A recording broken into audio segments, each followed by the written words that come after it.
New episodes of the I Know You Didn't Ask podcast are out every Monday and Friday, available wherever you listen to podcasts and on YouTube. Welcome to I Know You Didn't Ask. I'm your host, Megan O'Donnell, and you guys, if you guys haven't been able to tell, new episodes now will be out every Friday. I had to move it from Mondays to Fridays just because your girl's working now, so it's easier for me to get all of my work done in the work week and actually attempt to have a weekend.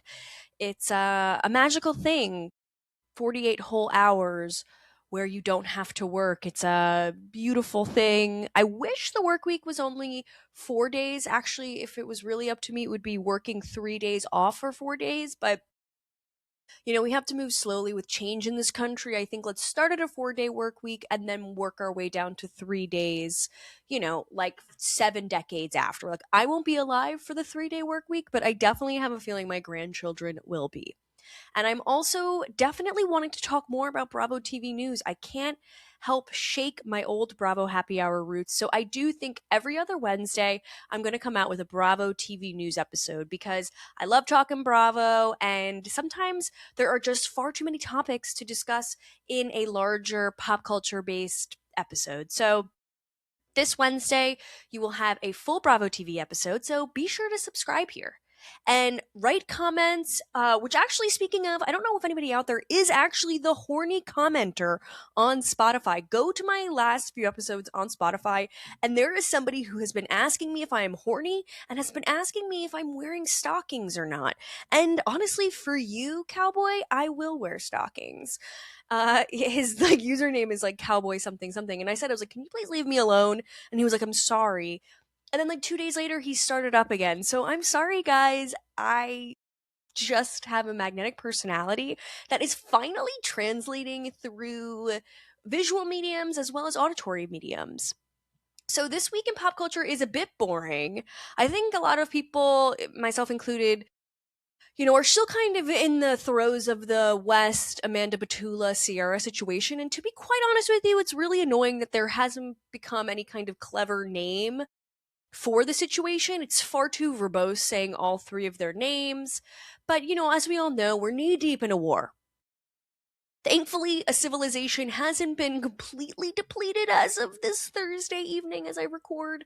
We are in a ceasefire, so all good things. We still can podcast, people. It's so exciting to know that, things are out there in the world really bad, but, here in my apartment, in my living room where I'm recording, or you, wherever you are, a shop ride or driving to work. I'm like, where do people drive?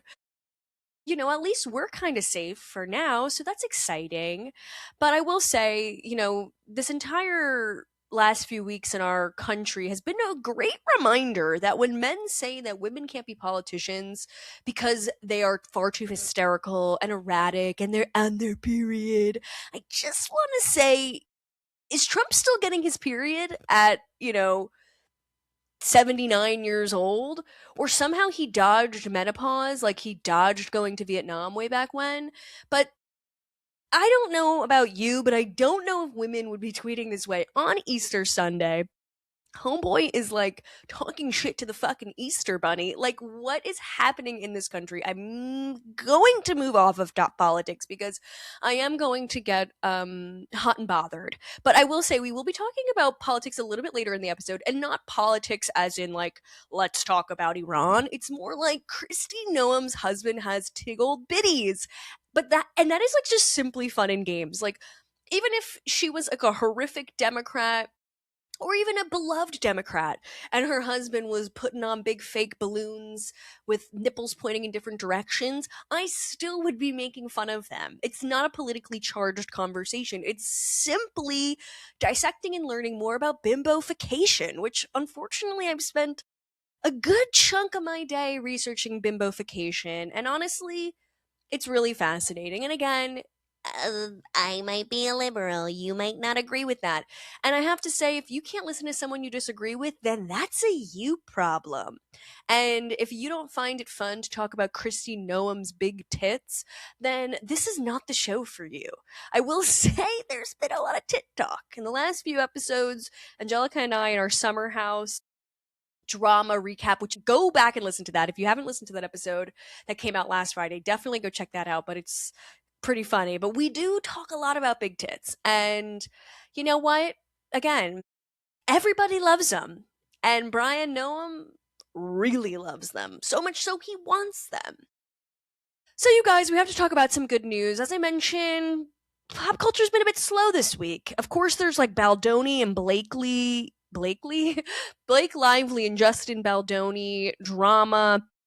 But I refuse out of principle to talk about them because I think those are two people who are desperately wanting to be talked about. So I really don't want to give them satisfaction. I don't want their Google alerts to go off when they see this episode jam-packed with SEO descriptors in the description. Like, I don't want them knowing that people are talking about them. They are completely so bland, but they are in the news a lot, but we're just going to bypass that and talk good news. Actress Aubrey Plaza and her partner Chris Abbott, who played Charlie from Girls, for you fellow millennials out there, have come out saying that Aubrey is expecting a little baby. And if you guys know, Aubrey's husband, kind of this time last year, maybe a little earlier in 2025, ended up taking his own life.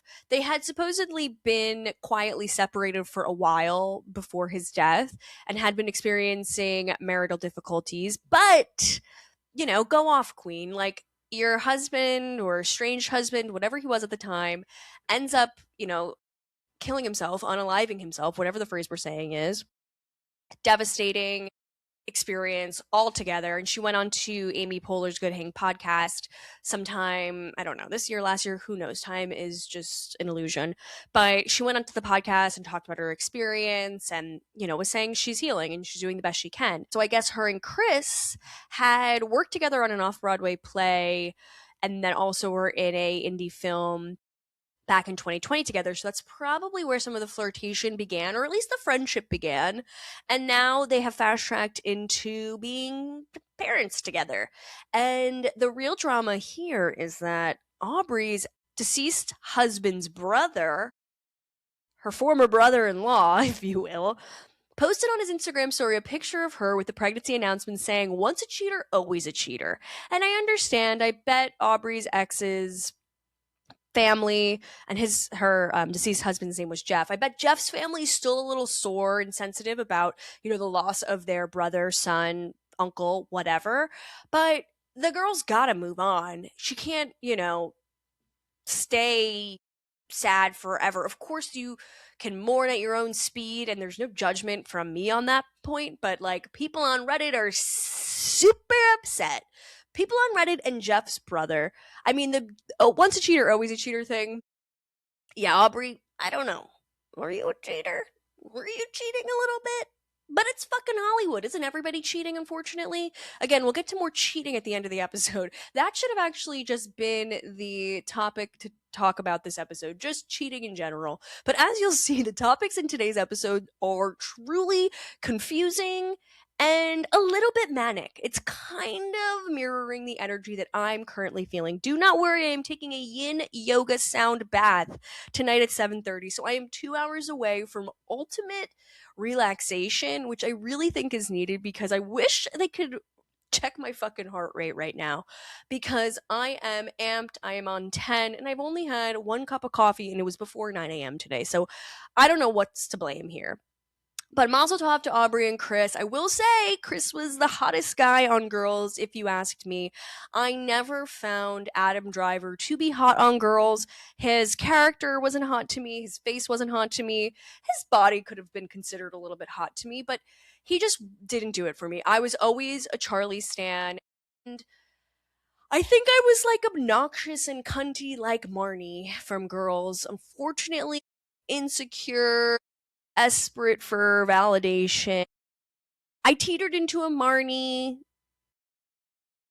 Unfortunately, was a lot like Hannah. I rewatched it about a year ago, and it is hard to see that I am very Hannah. Even with Sex in the City, I'm a bit of a Carrie, but I'm also a Miranda, and I'm also a Charlotte. Unfortunately, I'm like never the fun, sexy one. I'm not a Jessa and I'm not a Samantha. That's who I always wanted to be. I wanted to be the hot slut I don't know if you guys remember the website Delisted. That was my favorite gossip website. But there was a thing that they had every day called Hot Slut of the Day. And they would just pick a hot slut to focus on. And this could have actually been a genuinely hot slut. Or it could have been like, I don't know, like a 92-year-old grandma who got arrested for like protesting, something amazing, like something ridiculous. Like that could have been the hot slut of the day. But I just wanted to be a hot slut for one day. It didn't have to be a lifetime thing. It didn't have to be my persona. And, I've had some hot slut moments. I've been a hot slut here and there, but few and far between. And unfortunately, are my days of being a hot slut over? Like, am I having this realization right now? I really need that yoga class. I need a sound bath to fucking cleanse my soul. I hope Raquel Levis is there. I hope she's banging on the bowls and just, helps me find inner peace. Speaking of inspiration, speaking of manifestation, Kris Jenner, the matriarch of the Kardashian Jenner family, has taken China by storm. Yes, you heard it correctly. She's taken over China. And I don't know if you guys have been following this China takeover, but thanks to Ola.com, I learned a lot about this takeover. So basically, there has become an unexpected internet phenomenon across Chinese social media with the use of Kris Jenner's image as a symbol of luck, wealth, and manifestation. Honestly, those three things right now are paramount to my success. Like, I need luck, I need wealth, and I need to start manifesting more. So at this point, a picture of Kris Jenner with, of course, like a shaggy bob cut has now become like the new profile picture in all of China. Where if you're going through Chinese social media websites, of course, they're like not on TikTok or Instagram or whatever because it's banned. But I can't recall the Chinese social media websites. But basically, people are putting Kris Jenner's face as their profile pictures as a form of symbolic identification. By placing Jenner, a figure strongly associated with wealth and success, into ordinary roles, the meme creates a contrast that is both ironic and aspirational. So I'm seeing many, many, many photos of Kris Jenner basically in a robe in miscellaneous places, just being silly. So she's drinking an espresso in a miscellaneous unknown city. She's drinking a boba tea. I believe I'm looking at one photo of Kris Jenner eating ramen at Machu Picchu. I don't know what I'm seeing, but I'm, for whatever reason, really falling victim to this Chinese trend. And it's that the use of these images as profile pictures adds another layer of meaning. Profile pictures are a form of self-representation, and choosing an altered image of Jenner may signal optimism, ambition, or participation in a shared inside joke. Honestly, like, in the world we're living in now, where things feel very dark, I feel like America needs to just start stripping their Instagram of personal memories and just start posting AI photos of Kris Jenner. And I know we're all supposed to hate AI, but I feel like this is an incredibly powerful and creative use of AI. I know it's like ruining the ozone layer, rainforest gone, drinking water ruined, water supply in general, bye-bye. But to me, this is a really important way of using AI for good, and I really find it really fun. And honestly, Ola.com had like a very thoughtful approach to this story, which I just find really important. Again, like when the world feels heavy, go to Ola.com and go to listen to every past episode of this here podcast as well as Bravo Happy Hour on the same feed. I did do a bait and switch, but I would say embrace your inner Kris Jenner, because we all need to have a little bit more fun. We all need to manifest. We all need to pimp our children out. In addition to just them as people, but also their sex tapes. We need to pimp them out for funds, for television shows, for massive online and television success. Pimp out your family. And this Ola.com article continues on to say it turns the meme into a kind of digital talisman, something that is both expressive and in a lighthearted way believed to influence outcomes. So you guys, be sure to follow me at Megan the Podcaster on TikTok and Instagram. Moving forward, I will only be posting with a Kris Jenner meme as my profile picture because I am manifesting at this phase of my life. I'm needing manifestation more than you can ever fucking know. You can't even understand, honestly. I know we were just talking about China. Let's get back to more domestic conversations.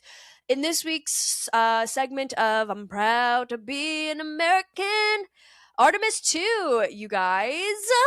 Is anybody watching this fucking spaceship go to the moon and back? I will say, little disappointed we didn't stop at the moon. I know this was like the first foray back into that part of the galaxy. Again, you know me, when we start getting down to the nitty gritty with science, things get a little murky, things get confusing, things get inaccurate. But Artemis 2 has traveled farther from Earth than any other human or country, breaking the Apollo 13 record. And to be honest with you, I am so impressed.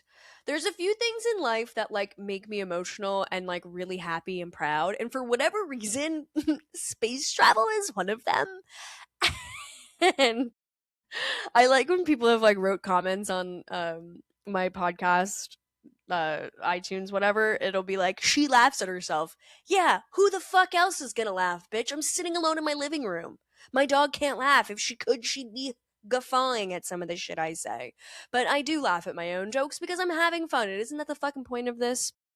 But anyways, I find just space travel and this entire feat of going around the moon, seeing parts of the moon, the dark side of the moon, hashtag Pink Floyd, and doing, what feels like an unthinkable, unimaginable feat.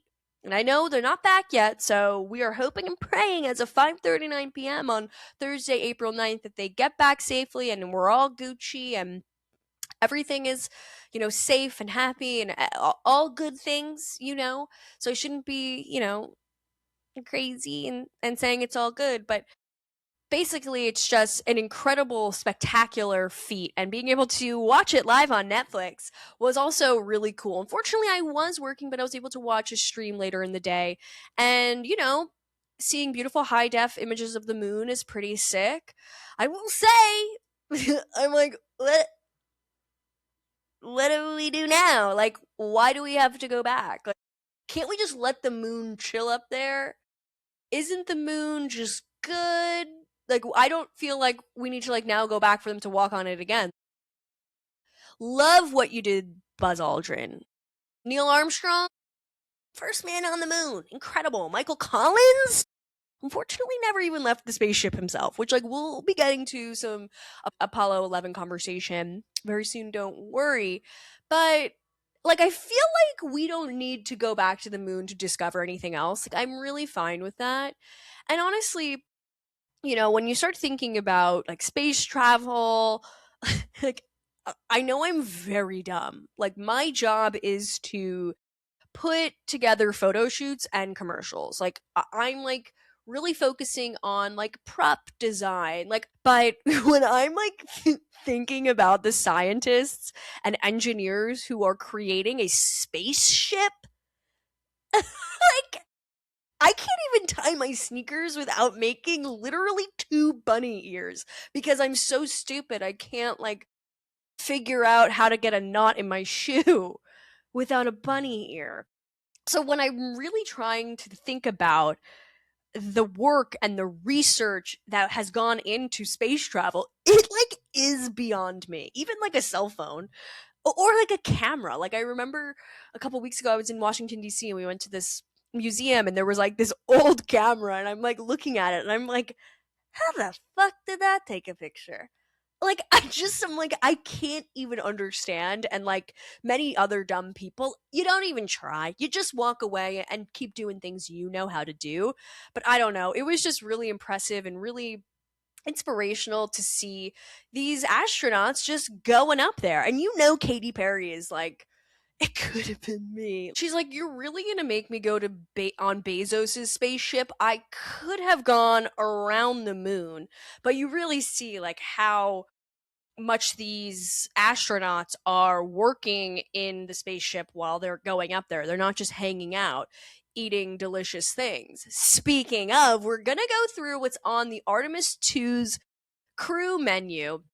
You guys, there's 189 unique menu items. We're not going to go through everything, but we might.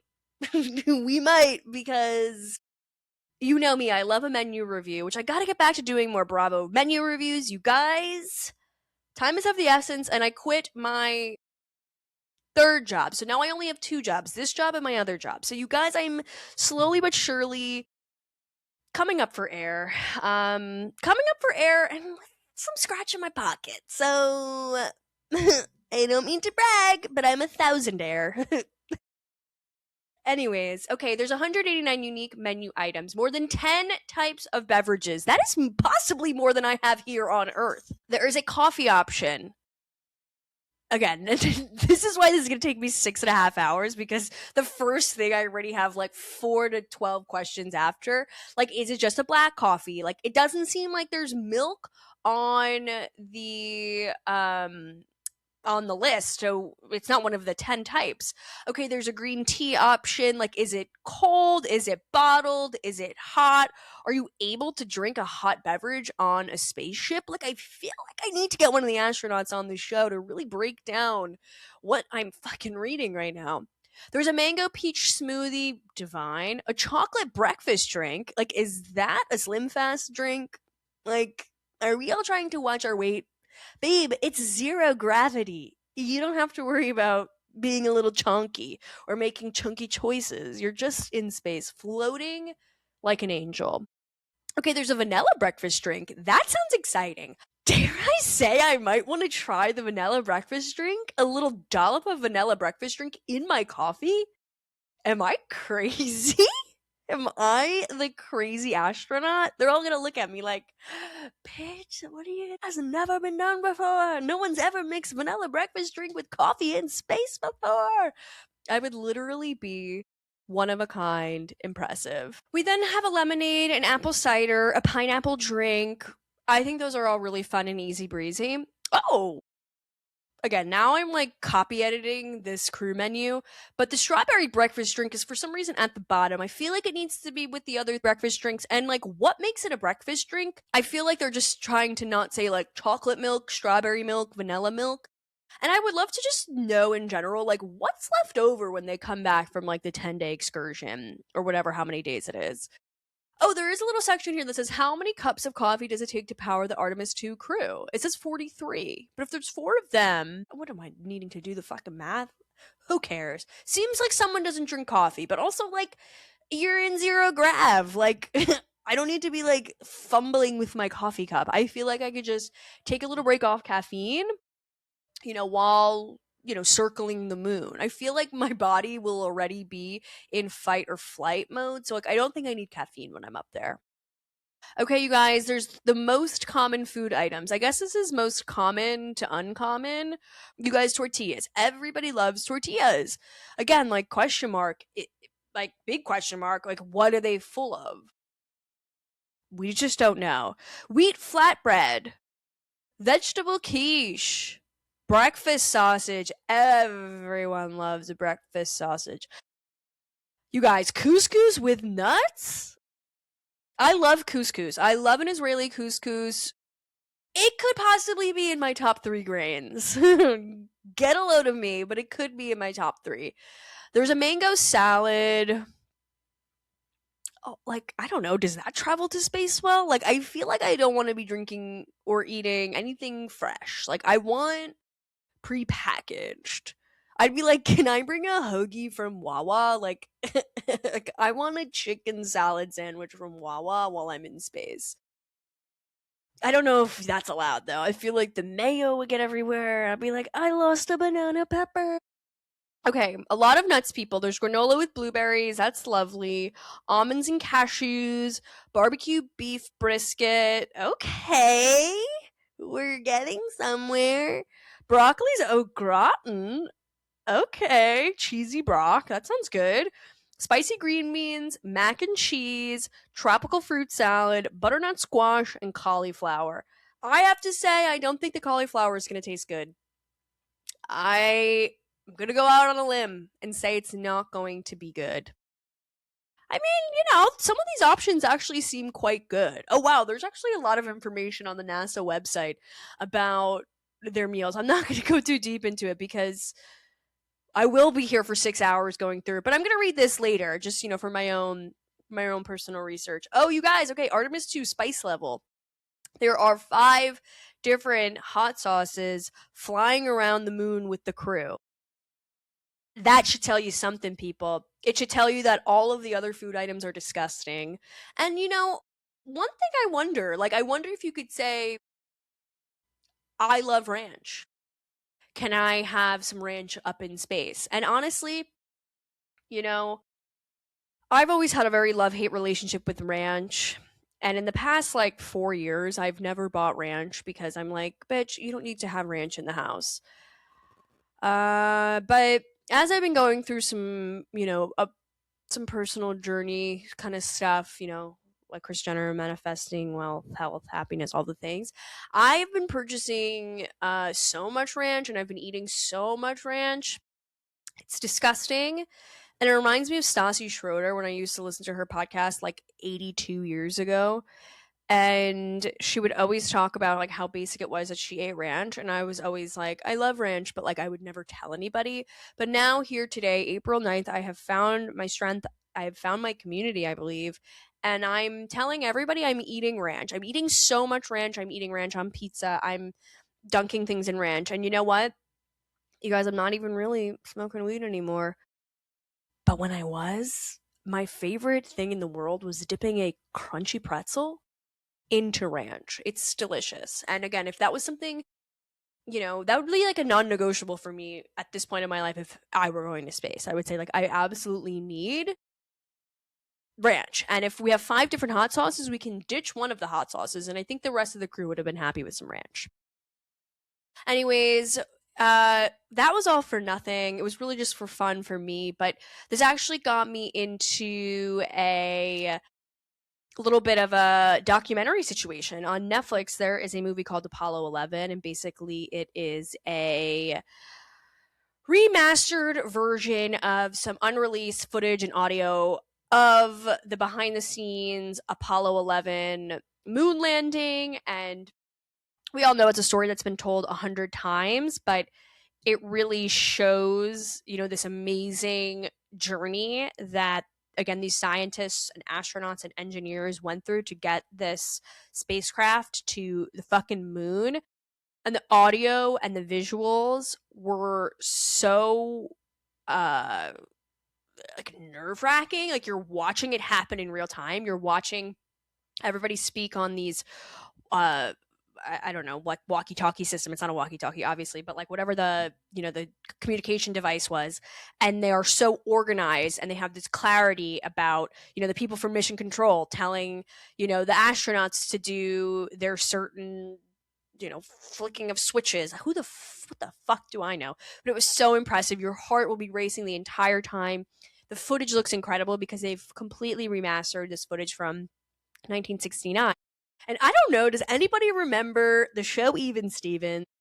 There was a moment where I believe it was Steven, I don't even know what the kid's name. I don't remember what Shia LaBeouf's name is in that show.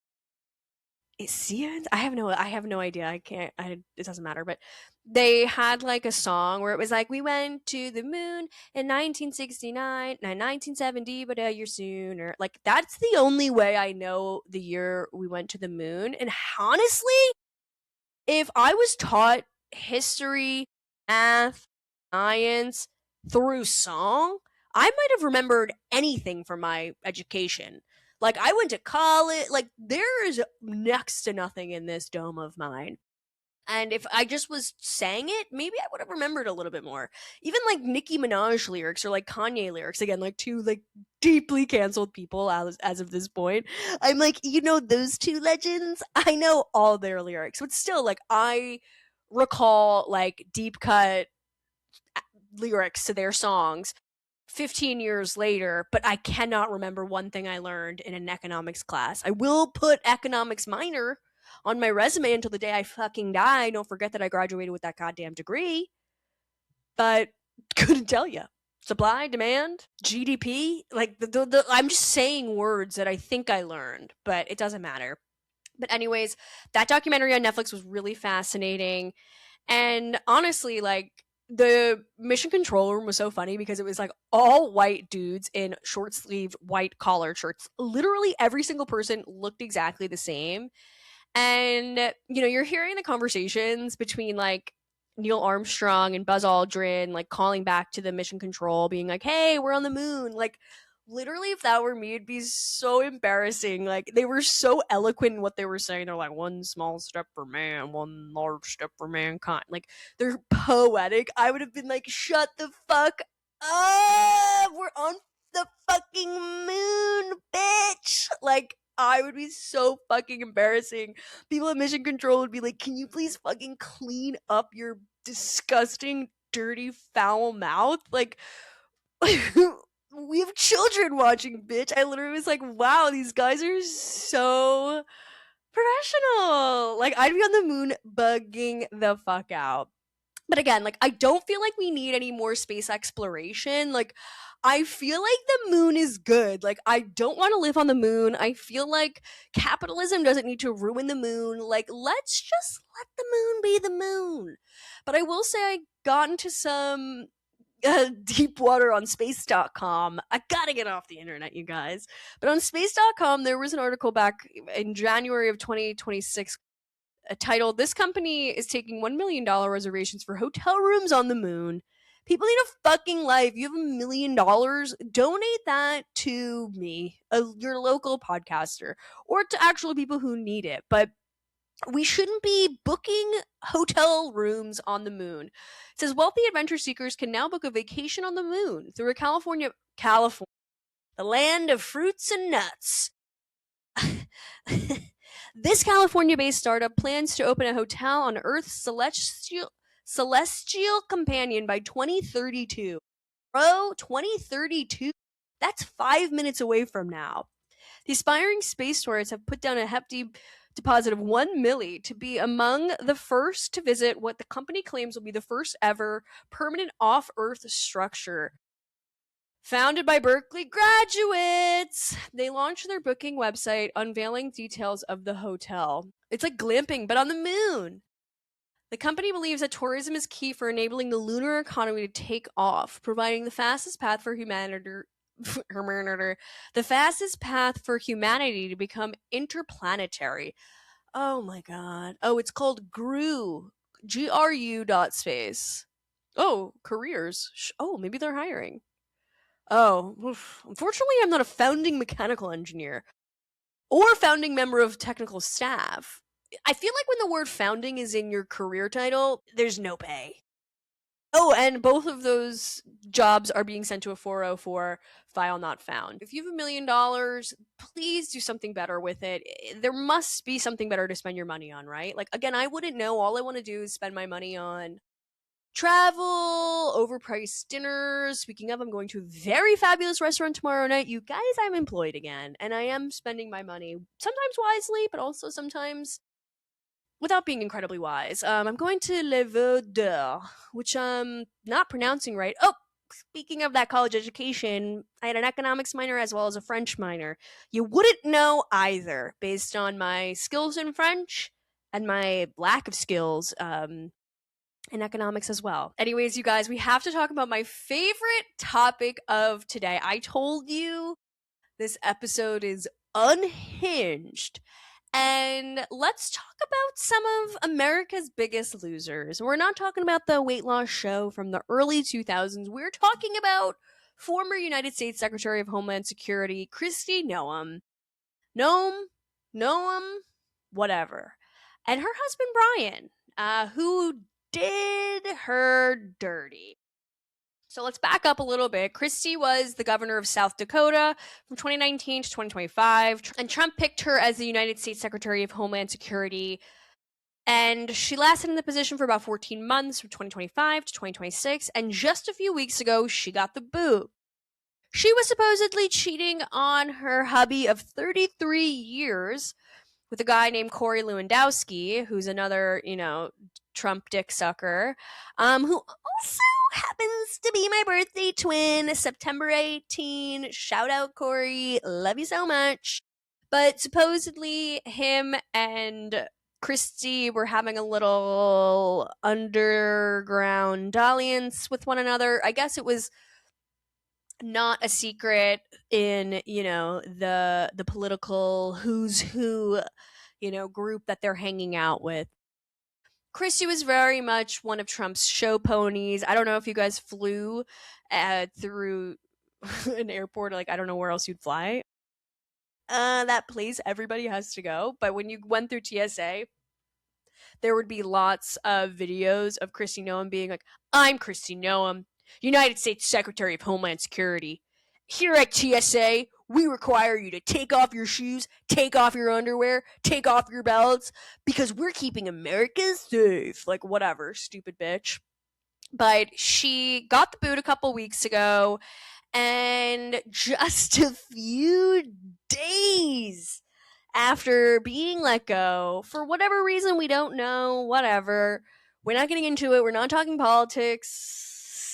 I like how I'm like, we're not talking politics. I'm going to talk politics for the next 20 minutes. But she has been, again, like I said, one of Trump's show ponies. She's going to like El Salvadorian prisons full of like innocent Venezuelans. She's wearing like her perfectly curled hair a la Tinsley Mortimer, like a pair of cargo pants, and she's like, "You see these guys, they're all shirtless fucking skinhead like guys who are like, what the fuck is happening? Like, why is this image of me going to be plastered all over the world? I literally didn't do anything wrong.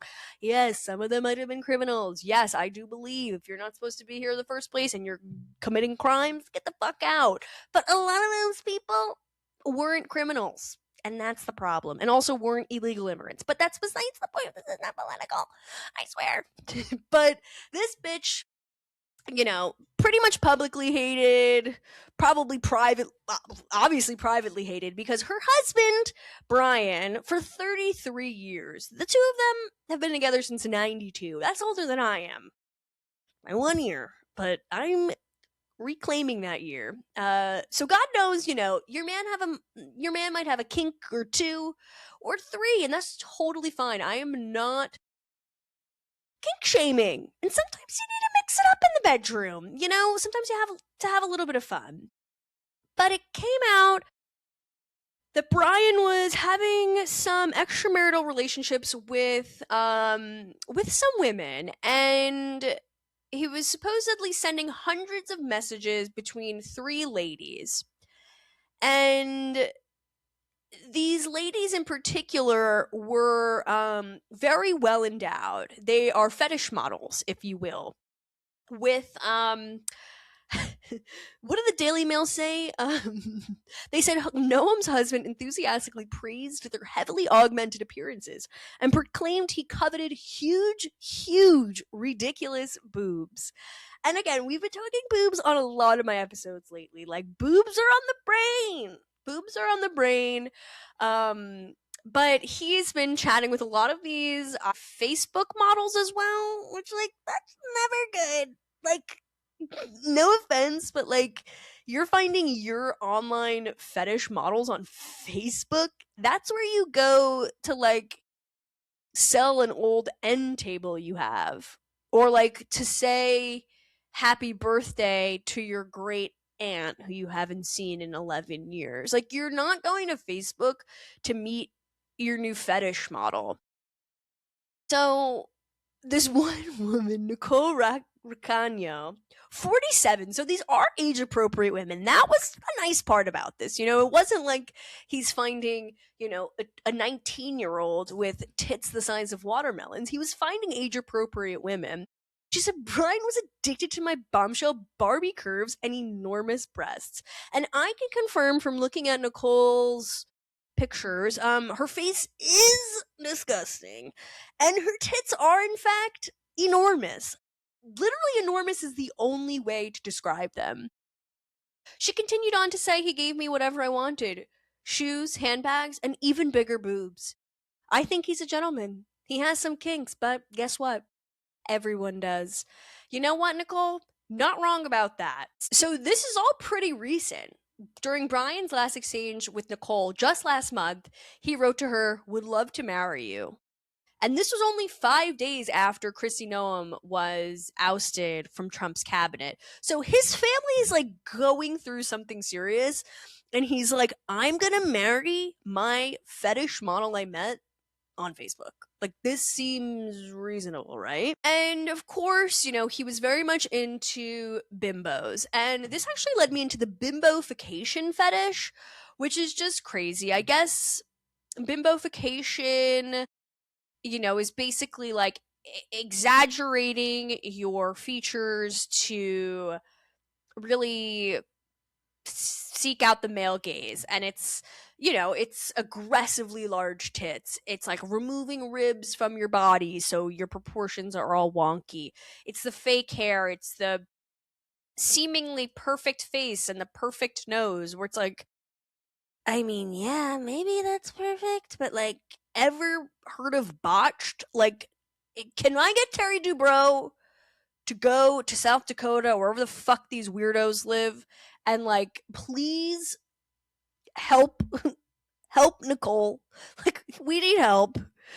But the crazy thing about this entire situation is that, he wasn't just being attracted to these bimbos, and I'm using bimbo lovingly, but he himself was also throwing on a fake set of tits or balloons in his shirt to mimic just comically oversized, lopsided, nipples pointing in 12 directions like me when I fucking wake up. Like, big fake tits under these outfits. Like, this isn't a one-off thing. Like, there are many different photos of him in what seems like a two-piece coordinated set. Like, one was like a pink top, purple shorts. One was like light blue top, dark blue shorts. And like, again, everybody can have their kink, but like, when he starts putting the big titties on and sending his big titty selfies to his big titty girlfriends, it just adds another layer to this. And I will say, everybody loves big tits. But I don't think I like big tits on a red-faced, splotchy old white man. And I gotta just say, go off Jesus drugs. Like, if that's what makes you happy, then do you. But when your wife is spewing hate towards every single person who is not a Bible-thumping white Christian in this country, and when she's going home to your big tits in bed and your little purple biker shorts, like, it's so fucking hypocritical. It's out of control. Like, I don't care what this man does. I don't think he should cheat, and I don't think she should cheat on him, obviously. But it's hilarious that this homophobic, dog murdering bitch is fucking married to a man who is so against everything that she stands for. And I remember once I read this phrase that was like, be careful for who you hate because it may become someone you love. So all the people that she's been hating on, making disgusting comments about transgender people, and yet her husband is a fucking cross-dressing man, trying to date bimbos who are getting gender enhancing surgeries, mind you. So it's just fucking hysterical. I hope this bitch fucking rots in one of the El Salvadorian prisons that she needed to take a photo shoot in. Like, it's fucking sick. It's sick and twisted shit. Of course I'm along for the ride. The sicker the better. But you know what? Your husband is strapping on his fake tits. You're killing your dog in the fucking backyard. You got bigger fish to fry at home than in the government. You need to fix what the fuck is happening in the four fucking walls of your home before you decide to move forward trying to represent other people in South Dakota with some weird shit happening in your fucking house. You know what? That was crazy. I mean, I swear to God, like, I feel like Trump was probably like, that's hilarious. Like, sometimes the problem with Trump is that he can be funny sometimes, and that's what really gets weak-minded people into believing what he has to say. It's because he's just like us. He's funny. He's hanging out with us. We'd be drinking beers at the bar, making fun of people. And I do feel like I would like to share a Big Mac and like a crisp Coke with Trump and like make fun of Kristi Noem's husband. and just Kristi as well. Like, I would like to do that. It's the people who are so judgmental and terrible who actually have the most skeletons in their closets because they feel they need to be hateful because they hate themselves and they hate what is in their inner desires. I always say the gayest people on earth are fucking homophobes. It's just fucking science. It's out of control and it's so fucking true. Anyways, I told you guys, I need a fucking sound bath. I need to say namaste. I need to say the light within you sees the light within me. Or is it the other way around? I don't recall and I don't care. I don't care. But thank you so much for listening to I Know You Didn't Ask. I hope you enjoyed this episode. Again, like, there's not much going on. Like, the one story that is going on, like the Baldoni and Blake Lively thing, I'm like, skipping, choosing to not partake. But Wednesday's episode will be all about Bravo TV news. It's a great episode. I have a lot cooking. Saida Silva's divorced. What else is on my list? Kim Zolciak losing custody of her kids. Jennifer Tilly being on White Lotus. Roni updates. Tom Tom being sold. Jen Shah's interview. There's a lot happening in Bravo news, so don't be, a fool and not listen in. So subscribe to the show and be sure to follow me on Instagram and TikTok at Megan the Podcaster. Hit me up if you want to say hi, if you want to tell me I'm a disgusting, liberal, elitist, coastal, elite douchebag. You can let me know. Let me know in the comments. All press is good press, if you ask me. So thank you so much for listening. Have a great weekend. And yeah, be sure to subscribe. Tons of great episodes coming out. I have a little bit more time, so I'm going to get through some of those bonus episodes and finish the prep for Hilaria Baldwin. I know I've been saying that for 6.5 years, but you know what? Good things come to those who wait. That's how I feel these days. So thanks for listening. Have a great rest of your week. Bye. New episodes of the I Know You Didn't Ask podcast are out every Monday and Friday, available wherever you listen to podcasts and on YouTube.